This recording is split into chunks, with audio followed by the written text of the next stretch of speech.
Is The Sworn Sword George R. R. Martin's greatest work of fiction? I'm going to try to talk about this book, the second Dunk and Egg book, without any spoilers. Because I really want people to enjoy this book. And I am wondering how they are going to do this book in the show. Because this book might be the most boring of anything that George R. R. Martin has ever written. It's very slow and ponderous, poetic, and it honestly reads like a great American novel. So much of the book is sort of just Dunk's thoughts on things and witnessing very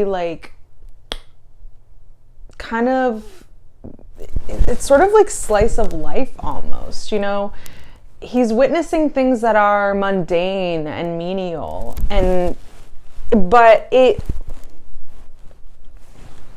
so, I think what captured me most about this book was the character of Eustace Osgrey. He's an old man and he's a landed knight, and he fought for the Black Dragon. So he is sort of living out his last days in disgrace.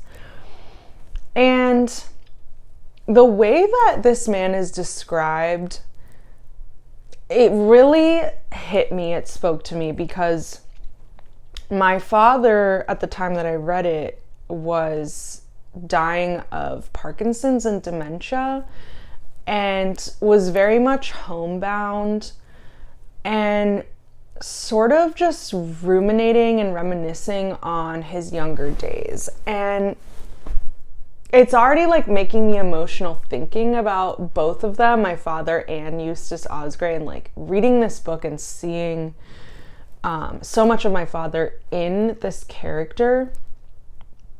It was beautiful. It truly was watching someone, an older person, live out their last days. And even if they made mistakes and weren't perfect, watching the pain of them regretting their decisions and not knowing how to move on from things that they had done, promises that were made to them that never culminated.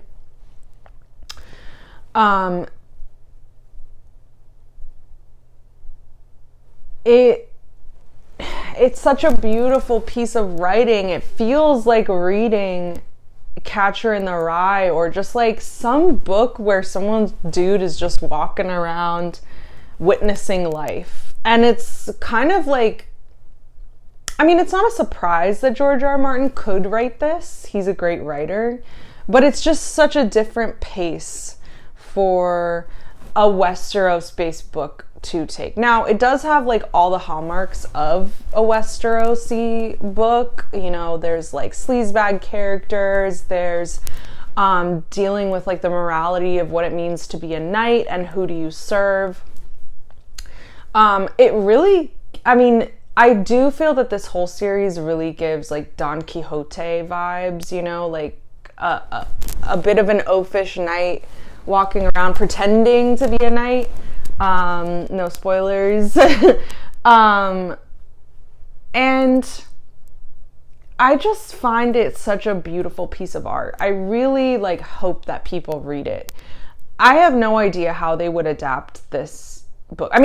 Sure, they could adapt it. This is really what my dream is for this series. What I wish it could be is a corny sort of fantasy TV show. Think Xena, think Stargate SG-1, think, even Star Trek.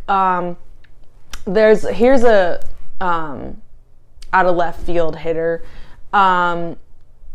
Cadfael, that's an old 90s TV show that is just, it looks cheap, it looks like it was shot in a back lot with some felt and like wool that was sprayed with silver paint.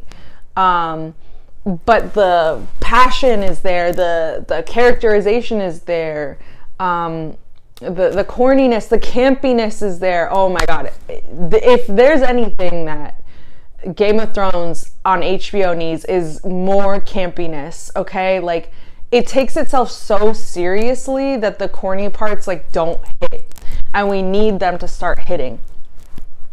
So I could see this book being maybe 3 episodes. You could even make it into a movie, like a 2-hour movie, or even in an hour and a half long movie. You know, I'm getting to the point where I'm like, I don't need more episodes. These books are short and sweet. Like, let's get the feeling of them.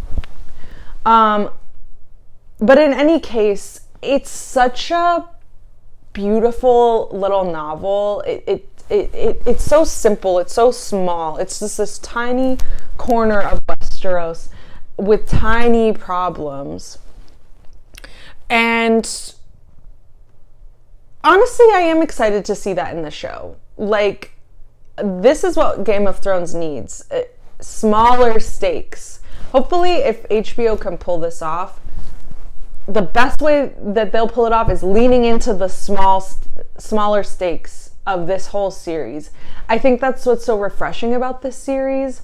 You know, the world is not to be saved in Dunk and Egg. It is only to be experienced.